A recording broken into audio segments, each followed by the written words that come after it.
Will Lionel Messi finally get his hands on a trophy for Argentina, as of course his nation kicked off their Copa America campaign? Standing in the way was Chile and big bad boy Brereton.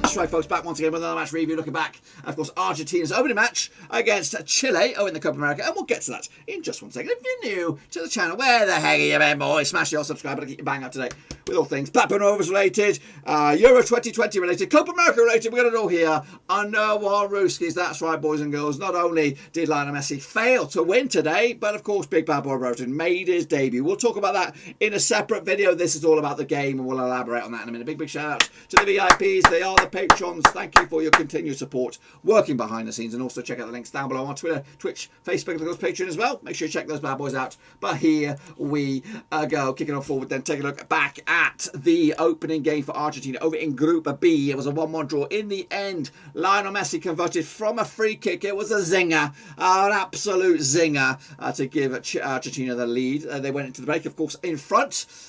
Into the second half, there was a penalty, maybe a little bit lucky on it, but they got the penalty. I think there was a penalty after a VAR call given. Missed, though, by Vidal, but it was scumbled home at the second attempt by Eduardo Vargas to make it 1-1.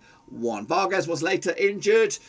Had to rope in the changes, and of course Brereton was one of those changes. We'll elaborate on that a little bit in a minute, but of course in another video, check that sucker out. Possession wise though, it was in favour of Chile, 51% going in favour of 49. However, Argentina were all about it. 18 shots on the day compared to Chile's 5. 8 of those were off target, 10 of them were on target, or would you say just one of them off target for Chile. 4 of them on were saved by Martinez between the sticks. Corner 7-1.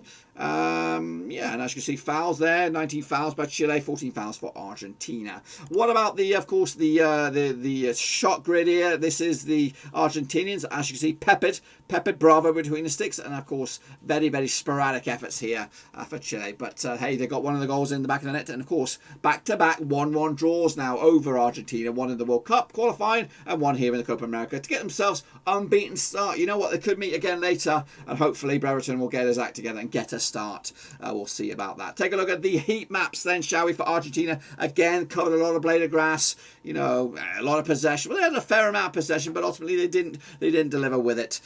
Again, choosing for all kinds of venues, all kinds of avenues, not really preferring down the left or the right. Messi is that kind of player, like he likes to get involved and kind of take the ball wherever he chooses, but ultimately not today. Didn't get him any joy. As for Chile, again, the keeper seemed to be busy with the amount of shots that he faced, and again, opting to go down the left-hand side, Chile, occasionally down the right, but preferring to go down the flanks, it looks like. Look at the touch map then, shall we? Here is Argentina's touch map. Again, like I said, it does resemble that of the heat map, whereabouts they prefer to have their position scattered for the most part. No real consistency there.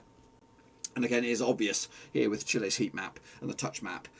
Again, going down the left-hand side and the right-hand side, and the keeper very busy. Quick look at the starting lineups then, shall we? Of course, kicking it off with Argentina. Manuel Martinez between the sticks. Lucas Martinez Cuata joining me at the back there. Look at Nicolas Otamendi, Nicolas Talafecco, and Gonzalo Martil. Leonardo Paredes alongside Giovanni Lo Celso and Rodrigo de Pau make up a 3-man midfield. Nicolas Gonzalez, Lionel Messi, and Lautaro Martinez up top. As for their opposition, Chile had, of course, Claudio Bravo between the sticks. 38 years old now, 27-year-old Guillermo Maripan, Gary Medel, Iguana Mina made up your back 3 there, with Mario Ilsa, your full-back on the right-hand side. A lot of age in this team. Eric Pulgar, Arturo Vidal, and Charles Aguerares made up your 3-man midfield. Jean Menezes up top with Carlos Palacios and Eduardo Vargas with the goal eventually. 30.9 average age on this one. Quickly the subs then.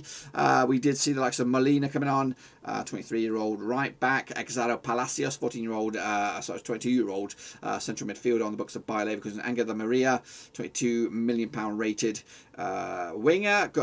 Joaquin Correa and Sergio Aguero coming on, but again, too little or no effect. As for the substitutes for Chile, Enzo Roca, Pablo Galdames, Thomas Alcaron, Cesar Pinares, and big bad boy Brereton came on, and he looked the bloody real deal. Look at the formations then, shall we? And a bit of a match ratings. I'm not going to give you my match ratings. Martinez with a 7. The real standout performance, maybe Otamendi at the centre back. Messi, of course, with 8.4. As for the flip side, Chile's man of the match, maybe Eric Pulgar with a 7.4 there. Eduardo Vargas with a 7.1. I think maybe even Brereton will probably even shade it from the bench. Down here you can see the timeline of events.